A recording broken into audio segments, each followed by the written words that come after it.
Hello everyone. So welcome to Arpita Sharma classes. This is Mihir, your educator. Now before I start with the today's lecture, there is a small announcement for you. Please subscribe to Arpita Sharma classes for daily the Hindu news analysis, important international organizations, daily MCQs, strategy classes, polity classes. And please make sure that you join the Telegram channel Simplifying UPSC with Ease. Here you will get all the updates regarding the lectures and the PDF of this lecture will be provided on this Telegram channel. Now, Arpita madam is taking live classes on Unacademy Plus. So, if you want to join Unacademy Plus and want 10% discount, then use code Sharma YT10 SHARMA YT10. If you use this code, then you will get immediately 10% discount.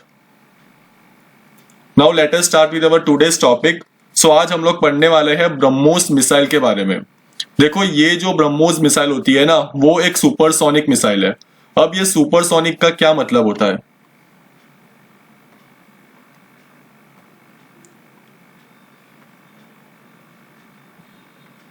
देखो जो 1 Mac होता है ना, Mach number के बारे में हम लोग सबसे पहले पढ़ते हैं. So this 1 Mach it is equal to speed of the sound. ठीक है, 1 Mach is equal to speed of the sound. अब अगर कोई भी ऑब्जेक्ट होता है, अगर उसकी स्पीड 1 मैक से कम है, उसका मतलब ये है कि उसकी जो स्पीड है वो साउंड की स्पीड से कम है, तो उसे हम बोलते हैं सबसोनिक. Okay, subsonic.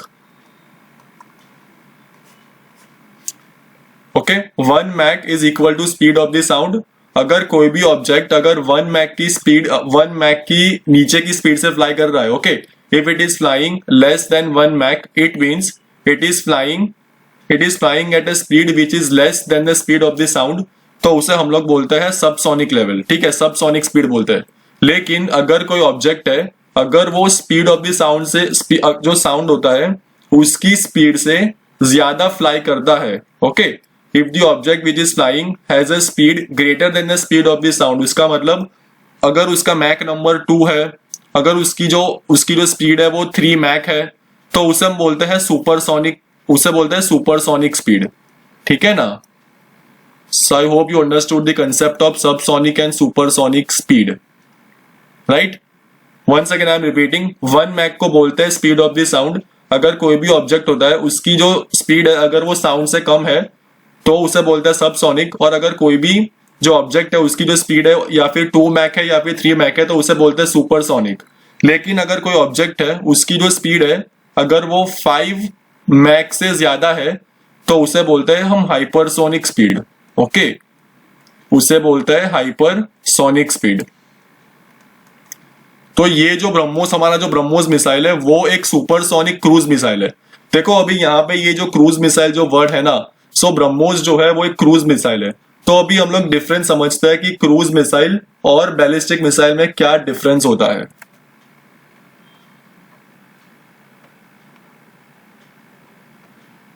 देखो ये जो होती है, यहां पे मैं क्रूज मिसाइल लिख रहा हूं और यहां पे बैलिस्टिक मिसाइल. देखो ये जो क्रूज मिसाइल है ना, उसका तो नाम से पता चल रहा है कि ये जो मिसाइल है वो क्रूज करेगी. क्रूज का मतलब ये होता है कि ये कांस्टेंट स्पीड से वो ट्रैवल करने वाली है. ठीक है, ये कांस्टेंट स्पीड से ये ट्रैवल करेगी. जैसे कि हम लोग बोलते हैं ना कि हम लोग हाईवे के ऊपर हम लोग अपनी कार को लेके क्रूज कर रहे थे, उसका मतलब है कि हम लोग हाईवे पे कार को एक ही स्पीड के ऊपर मेंटेन करके हम लोग घूम रहे थे. तो सिमिलरली ये जो क्रूज मिसाइल होता है वो एक कांस्टेंट स्पीड से वो मूव करता है. ठीक है, it is cruising in the atmosphere. लेकिन ये जो बैलिस्टिक मिसाइल होती है ना, इसकी कोई स्पीड कांस्टेंट नहीं होती है. कभी कभी इसकी जो स्पीड होती है वो बहुत ही ज्यादा होती है, कभी कभी इसकी जो स्पीड है बहुत ही कम होती है, और कभी कभी इनकी जो स्पीड है वो it is in between the highest and the slowest speed. ठीक है, सो बैलिस्टिक मिसाइल की कोई एक स्पीड नहीं होती है. बाद में ये जो क्रूज मिसाइल जो होता है ना, वो ऐसे फ्लाई करता है. You can see that this is fly like this, it will fly straight away like this. तो जैसे एटमोस्फियर में एरोप्लेन कैसे जाता है, कैसे फाइटर जेट एटमोस्फियर में घूमता है, तो वैसे ही क्रूज मिसाइल भी वहां पे एटमोस्फियर में घूमने वाला है, और ऐसे ही यहाँ पे ऐसे एटमोस्फियर में क्रूज करते करते वो अपने टारगेट के ऊपर जाएगा। लेकिन बैलिस्टिक मिसाइल की ट्रेजेक्टरी ऐसे होती है, देखो ये सबसे पहले ऐसा राइज करेगा, ठीक है, then it will come down under the force of the gravity, gravity की फोर्स में it will come down and strike the target. Okay, देखो ये जो क्रूज मिसाइल होता है ना, it can manoeuvre in the air. Manoeuvre का मतलब क्या होता है कि जैसे जेट इंजन फ्लाई करते वक्त अपना जो पाथवे है ना वो चेंज करता है, ठीक है, sometimes it is flying straight, sometimes it takes a turn, ठीक है। तो ऐसे ही जो क्रूज मिसाइल है वो एटमोस्फियर में मैन्यूवर कर सकता है, मतलब वो एटमोस्फियर में टर्न ले सकता है, sometimes it can turn right, it can turn left, right. But जो बैलिस्टिक मिसाइल होता है उसकी जो पाथवे जो होता है ना, उसका जो पाथ होता है, किस तरह वो फ्लाई करने वाला है, वो पहले से डिसाइडेड होता है। The path of the ballistic missile वो पहले से हम लोग पहले से फिक्स्ड होता है। ओके, बाद में ये जो क्रूज मिसाइल है वो लो ऑल्टीट्यूड के ऊपर फ्लाई करता है। क्रूज मिसाइल जो होता है वो लो ऑल्टीट्यूड पे फ्लाई करता है, लेकिन ये जो बैलिस्टिक मिसाइल है वो हाई ऑल्टीट्यूड पे जाता है, और कभी कभी तो वो एटमोस्फियर के बाहर भी निकल जाता है, ठीक है। So sometimes what will happen is that अगर ये जो बैलिस्टिक मिसाइल है उसकी जो रेंज बहुत ही ज्यादा है, तो क्या होगा, कभी कभी ये जो बैलिस्टिक मिसाइल है वो यहां से हमने लॉन्च किया, तो ये लॉन्च करने के बाद सीधा राइज करेगा, एटमोस्फियर के बाहर जाएगा, बाद में it will come down under the force of the gravity. So this is the path of the ballistic missile. Okay, और ये जो बैलिस्टिक मिसाइल होता है उसकी जो रेंज बहुत ही ज्यादा होती है। फॉर एग्जाम्पल आप लोगों ने सुना होगा इंटर कॉन्टिनेंटल बैलिस्टिक मिसाइल के बारे में, ठीक है। इसकी जो रेंज जो होती है वो बहुत ही हाई होती है। आप लोगों ने इंटर कॉन्टिनेंटल बैलिस्टिक मिसाइल के बारे में सुना होगा, जो मूव कर सकती है from one continent to another continent. So this type of missiles are ballistic missile. लेकिन जो क्रूज मिसाइल जो होती है ना, उसका जो रेंज होता है वो कंपैरेटिवली लो होता है, ठीक है, as compare to ballistic missile. ये जो क्रूज मिसाइल की जो रेंज होती है वो बहुत ही कम होती है। किसके कंपैरिजन में? बैलिस्टिक मिसाइल के कंपैरिजन में क्रूज मिसाइल की जो रेंज होती है वो बहुत ही कम होती है। लेकिन जो बैलिस्टिक मिसाइल है वो तो कॉन्टिनेंट टू कॉन्टिनेंट भी ट्रैवल कर सकता है, जैसे कि इंटर कॉन्टिनेंटल बैलिस्टिक मिसाइल। अब देखो ये क्या होता है कि ये जो बैलिस्टिक मिसाइल है ना, वो मैंने आपको बताया ना कि जो बैलिस्टिक मिसाइल होता है उसकी जो ट्रेजेक्टरी होती है, जैसे कि वो सबसे पहले ऊपर जाएगा, बाद में सीधा अपने टारगेट के ऊपर नीचे आने वाला है। तो ये जो बैलिस्टिक मिसाइल की जो ट्रेजेक्टरी होती है वो पहले से ही फिक्स्ड होती है।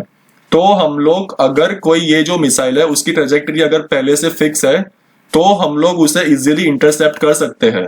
और अगर हम इसे अगर इजीली इंटरसेप्ट कर पाते हैं तो हम लोग इसीलिए बैलिस्टिक मिसाइल को पहले से ही कंट्रोल कर सकते हैं। We can defend ourselves from the ballistic missile. लेकिन जो क्रूज मिसाइल है, देखो ये जो बैलिस्टिक मिसाइल होते हैं ना, it is easy to intercept. Okay, it is easy to intercept. लेकिन ये जो क्रूज मिसाइल है ना, it is difficult to intercept, क्योंकि मैंने आपको पहले बताया था कि ये जो क्रूज मिसाइल है उसकी हम जो पाथवे है ना, मतलब जिस डायरेक्शन में वो मूव कर रहा है हम लोग उसे बीच में मैन्यूवर कर सकते हैं। We can turn left right, ठीक है। तो इसीलिए जो क्रूज मिसाइल होता है उसे इंटरसेप्ट करना बहुत ही डिफिकल्ट होता है। बाद में ये जो क्रूज मिसाइल होता है वो बहुत ही ज्यादा एक्यूरेट होता है। इसकी जो एक्यूरेसी जो होती है, इसकी जो प्रिसीशन जो होती है टारगेट की तरफ, वो काफी ज्यादा होती है as compare to the ballistic missile, ठीक है। क्योंकि जो क्रूज मिसाइल का जो पाथवे जो होता है वो हम लोग कंट्रोल कर सकते हैं, तो क्रूज मिसाइल की जो एक्यूरेसी और प्रिसीशन बैलिस्टिक मिसाइल से ज्यादा होता है। लेकिन बैलिस्टिक मिसाइल एक बार तुमने लॉन्च कर दिया उसके बाद हम लोग उसे कंट्रोल नहीं कर सकते। Okay, please listen very carefully. एक बार हमने बैलिस्टिक मिसाइल को लॉन्च कर दिया तो हम उसे कंट्रोल नहीं कर सकते, उसकी जो पाथवे है उसे कंट्रोल नहीं कर सकते।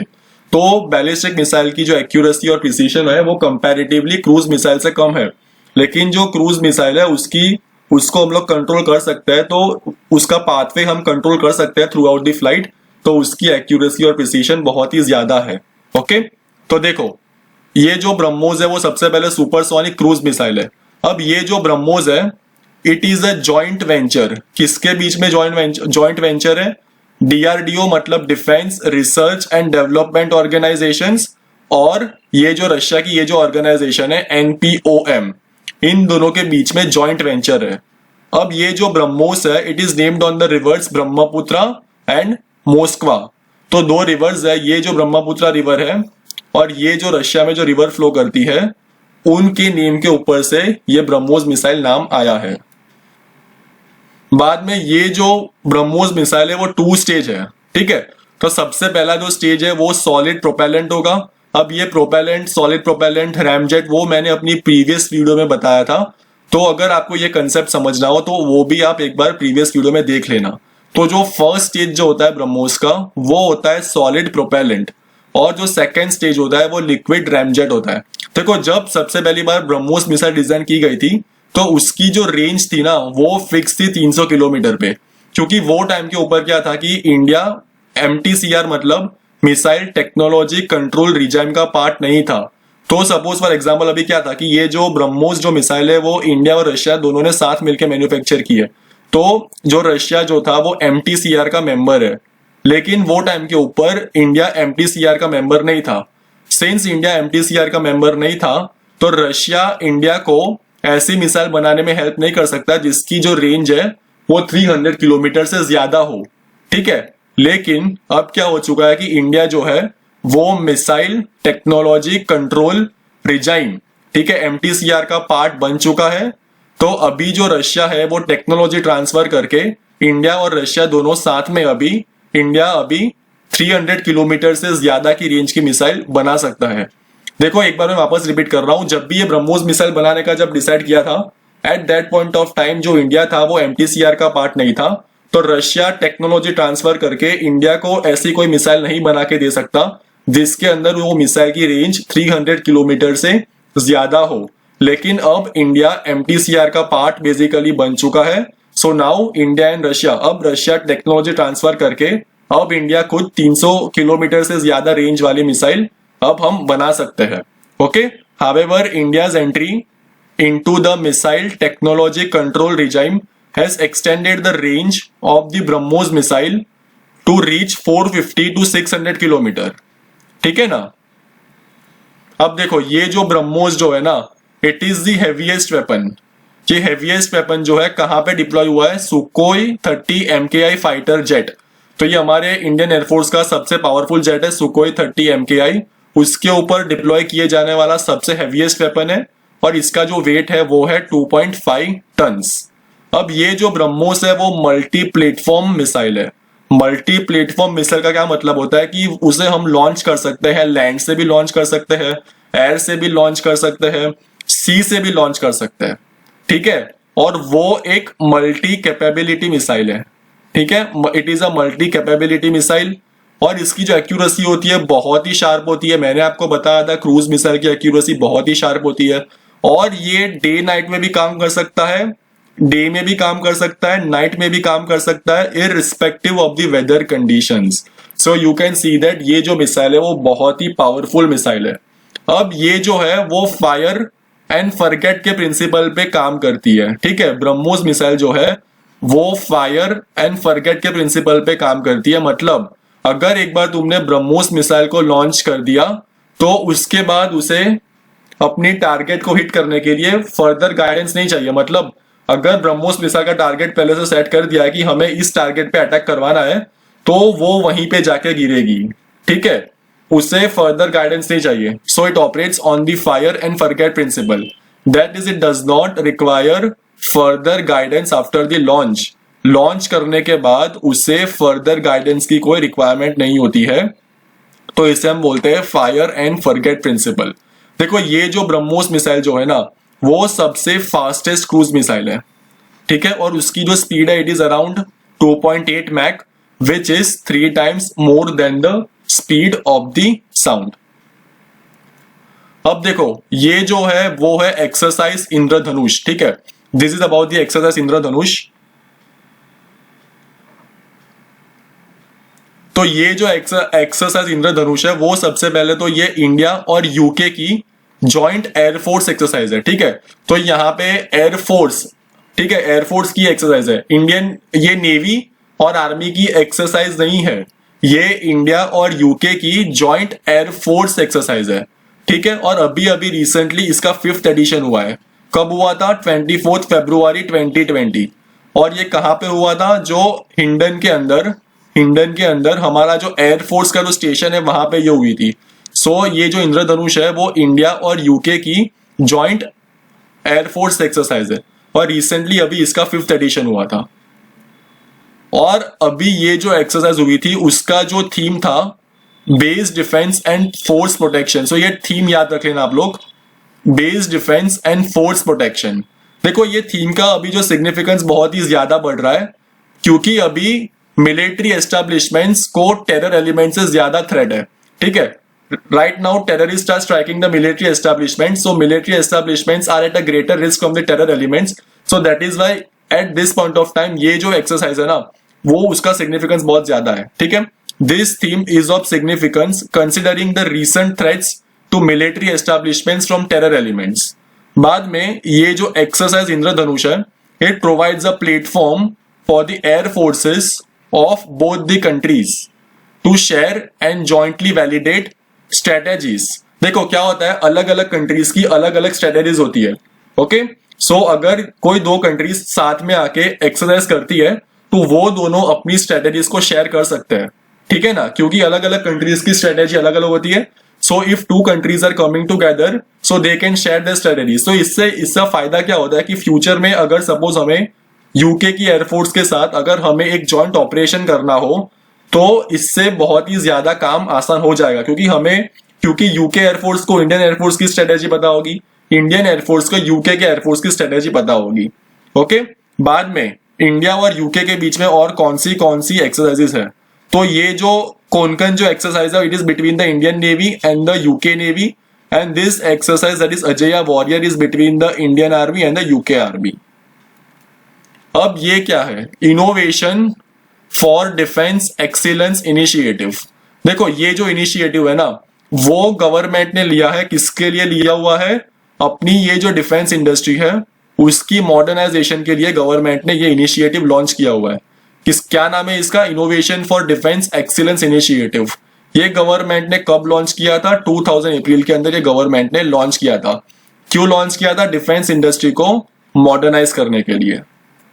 अब ये जो आईडेक्स जो है उसका जो एम क्या है, उसका जो एम है वो इनोवेशन और टेक्नोलॉजी डेवलपमेंट को प्रमोट करना।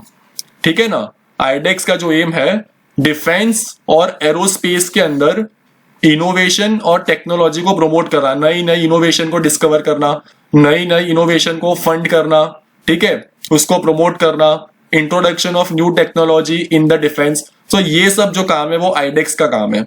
बाद में जितनी भी जो इंडस्ट्रीज जो होती है ना, जितनी भी जो इंडस्ट्रीज है which are working towards the modernisation of the defence, ये सारे के सारे जो इंडस्ट्रीज है उसको जो ये आईडेक्स है वो फंडिंग प्रोवाइड करेगा and other support to carry out research and development. So IDEX will provide the engaging industries. Engaging industries मतलब जो इंडस्ट्रीज ये डिफेंस और एरोस्पेस की मॉडर्नाइजेशन में लगी हुई है उनको फंडिंग प्रोवाइड करेगा and other support to carry out research and development. Okay, बाद में ये जो IDEX है it will be funded and managed by defence innovation organisation.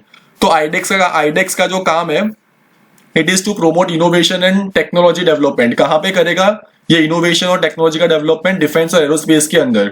लेकिन आईडेक्स को मैनेज और फंड कौन करेगा, तो आईडेक्स को मैनेज और फंड करने के लिए एक ऑर्गेनाइजेशन है जिसका नाम है डिफेंस इनोवेशन ऑर्गेनाइजेशन। ओके, अब दूसरी जो कौन से इनिशिएटिव्स लिए गए हैं to modernise the defence industry, तो यहां पे आता है strategic partnership model.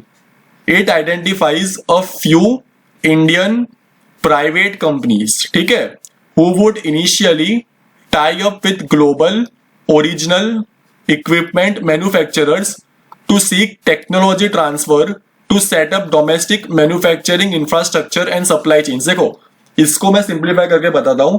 Strategic partnership model में क्या होगा कि जो इंडियन गवर्नमेंट है वो कोई प्राइवेट कंपनीज को आइडेंटिफाई करेगी। ठीक है, it will identify the private companies India के अंदर।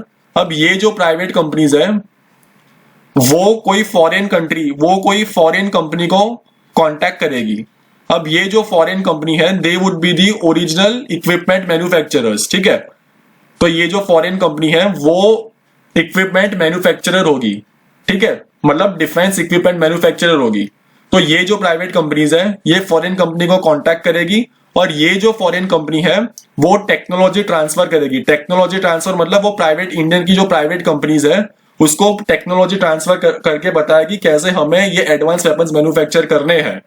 ओके, सो टेक्नोलॉजी ट्रांसफर करके अब ये जो हमारी जो प्राइवेट कंपनीज है वो डोमेस्टिक मैन्युफैक्चरिंग यहाँ पे स्टार्ट करेगी। तो स्ट्रेटेजिक पार्टनरशिप मॉडल के अंदर जो प्राइवेट कंपनीज आइडेंटिफाई की जाएगी, अब ये जो प्राइवेट कंपनीज है वो फॉरेन कंपनी को कांटेक्ट करेगी, फॉरेन कंपनी को कांटेक्ट करेगी, वहां पे दोनों के बीच में मेमोरेंडम वहां पे साइन होगा। मेमोरेंडम साइन होने के बाद सारी डील फाइनलाइज होगी।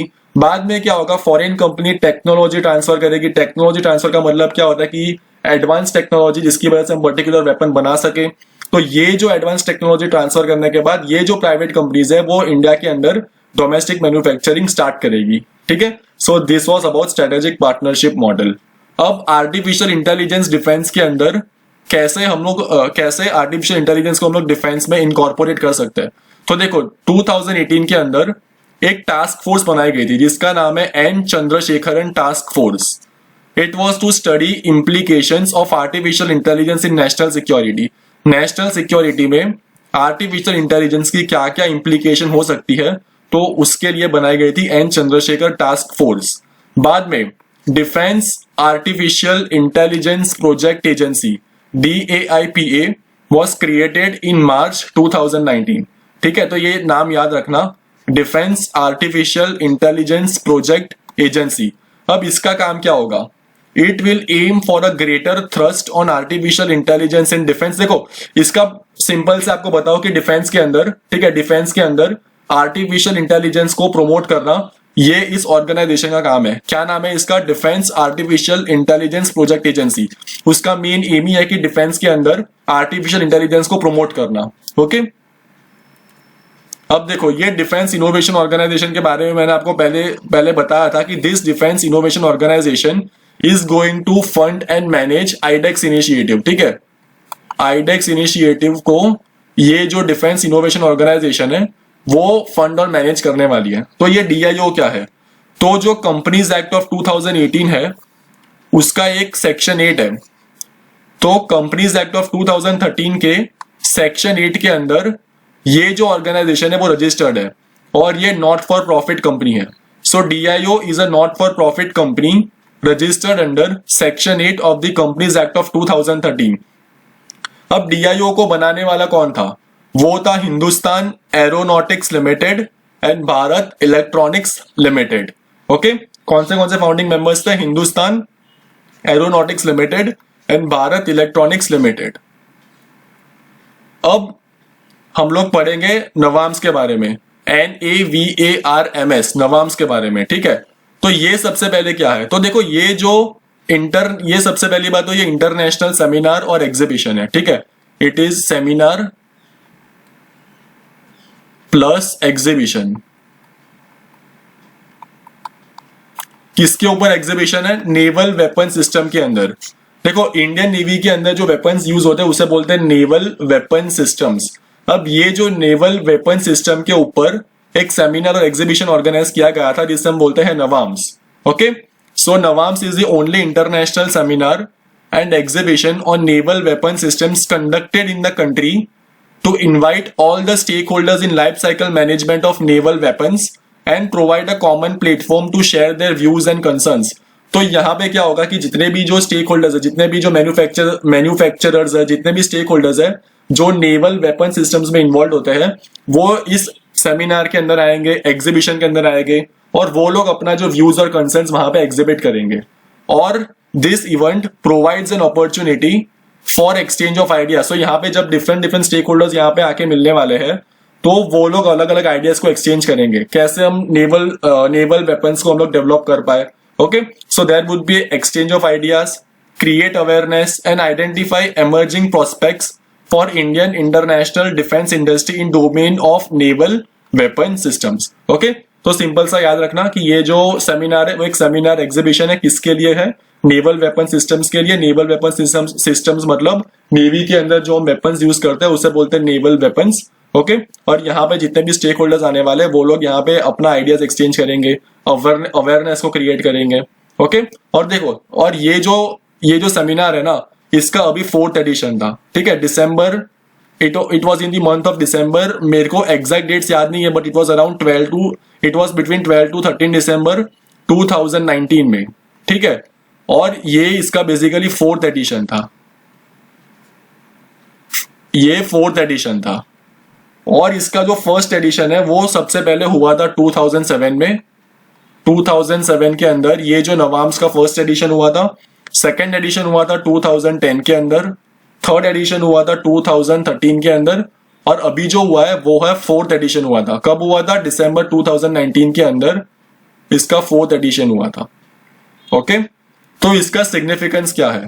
देखो, ये जो है इंडियन नेवी जो है ना, उसकी जो रिस्पॉन्सिबिलिटीज और रोल्स है वो अभी पैसिफिक ओशन, वो अभी इंडियन ओशन के अंदर एक्सपैंड कर रही है. Okay, so you can see that China जो है वो बार बार इंडियन ओशन के अंदर एंट्री करता है, which is very challenging for India. वो इंडिया को चैलेंज कर रहा है इंडियन ओशन के अंदर एंट्री करके. Okay, so India also needs to expand its naval power to counter the Chinese navy. So the Navy's roles and responsibilities have also expanded significantly over the years in response to changing geo-economic and geostrategic circumstances. मतलब जो Indian ocean के अंदर अभी जो circumstances है वो पहले से अलग है. ठीक है ना, चाइना बार बार इंडियन ओशन के अंदर आके इंडिया को चैलेंज कर रहा है. Okay, belt and road initiative से वो इंडिया को काउंटर कर रहा है. ठीक है, सो इसीलिए Indian navy, it is very necessary for the Indian navy to modernise its weapons.